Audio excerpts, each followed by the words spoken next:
Kapıyı açalım, kapıyı aç.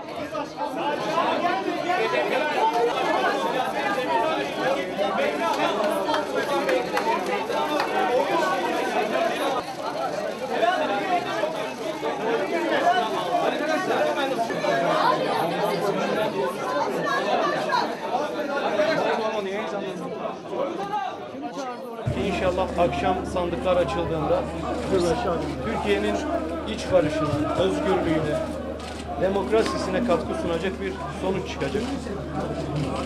Ve her birimiz yarın sabah yeni bir yaşama, özgür bir yaşama uyanmış olacağız diye temenni ediyorum.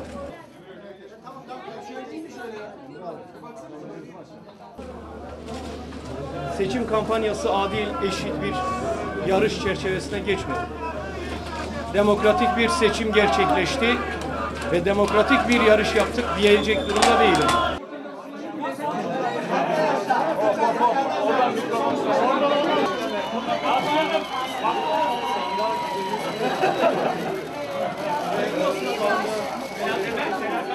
Bugün %10 barajını çok rahat bir şekilde aşacağımıza ben inanıyorum ve Türkiye'ye nefes aldıracağız. Hayırlı uğurlu olsun. İnşallah baraj kalmayacak.